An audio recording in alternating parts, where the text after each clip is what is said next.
Now I had this idea for a spatial artwork experience for the users of Apple Vision Pro, and this is what I came up with.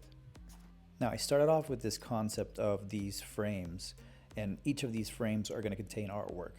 Now right now they're in a panoramic container, but you could do it that way, or you could imagine these just as floating art frames without a panoramic container, which you see in white.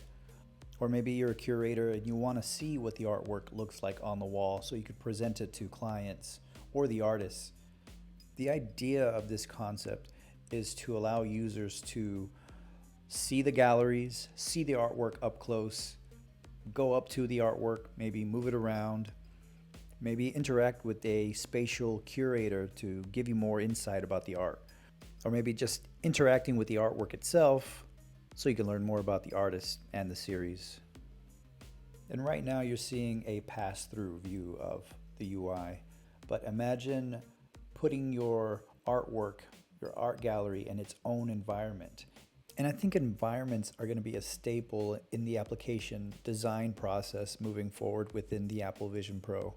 Ultimately, if you wanted to create a custom environment for an art gallery experience, this would be a great companion piece for showcasing the artwork. I'll put a little bit of thought about how the user was going to interact with an art piece, how to make this immersive and not make it cheesy, but make it fun, make it educational. What would that use case look like?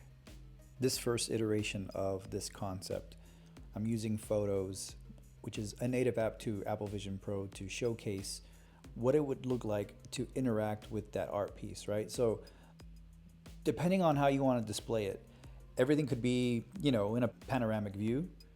When the user interacts with the artwork, you might get this information that pops up within the display.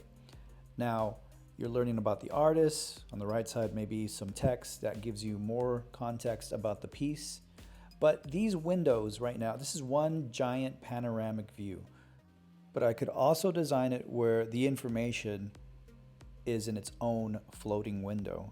And that floating window can have its own interactions, like swiping left to right, up and down. And maybe it can have a video playing as you're looking at the artwork, some sort of audio in the background. Maybe it could even trigger the environment. So that's where I'm at right now with its current design. As I iterate from this design, maybe adding additional features like buy the original artwork, buy a digital print, maybe create a social environment so that way you can interact with artists. There's all sorts of things you can do. So I think this is a good first step. Anyway, thanks so much for watching. If you're wondering, I build my designs using Figma and Photoshop, so I'll be designing more. Don't forget to like, share, and subscribe.